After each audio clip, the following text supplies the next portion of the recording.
Pandemi COVID-19 turut mengancam upaya pemerintah menekan laju pertumbuhan penduduk di tanah air. Sebab selama pandemi terjadi penurunan angka penggunaan alat kontrasepsi. Badan Kependudukan dan Keluarga Berencana Nasional BKKBN bahkan memprediksi Indonesia akan mengalami lonjakan angka kelahiran atau baby boom pada awal tahun depan. Selama pandemi COVID-19, angka kelahiran diprediksi akan melonjak karena penggunaan alat kontrasepsi menurun.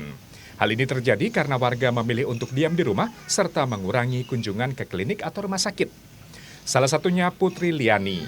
Di usia kehamilannya yang menginjak 8 bulan, ia harus rutin memeriksa kandungan. Sayangnya, rumah sakit yang biasa ia kunjungi tidak menyediakan fasilitas kontrol tatap muka secara online, sehingga warga Parung ini harus datang ke rumah sakit. Semenjak ada pandemi kayak gini agak ribet sih ya ke dokter kandungan, apalagi ke dokter-dokter yang ada di rumah sakit.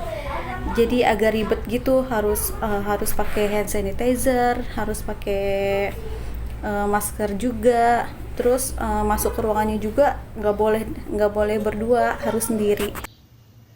Sementara itu, BKKBN menyebut penggunaan alat kontrasepsi seperti KB suntik, pil hingga vasektomi menurun 5 hingga 30% di beberapa daerah ketika pandemi terjadi.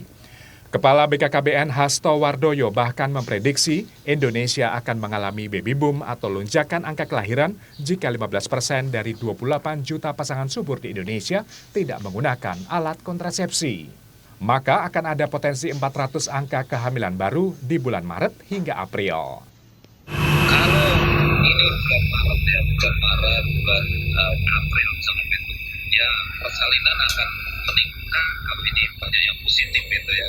Ya 9 bulan dari sekarang, jadi kira-kira ya bulan Januari, Desember gitu ya. Desember, Januari itu awal tahun depan itu bisa terjadi tambahan persalinan. Rata-rata sebulannya itu sekitar 120 kunjungan. Tapi di 2 bulan terakhir ini, di bulan Februari, saya hitungnya dari mulai Maret April aja itu, di bulan Maret ada 116 kunjungan, dan di bulan April itu ada 98 kunjungan. Jadi memang ada sedikit penurunan. BKKBN juga memastikan tidak akan terjadi kekurangan pasokan alat kontrasepsi di seluruh tanah air.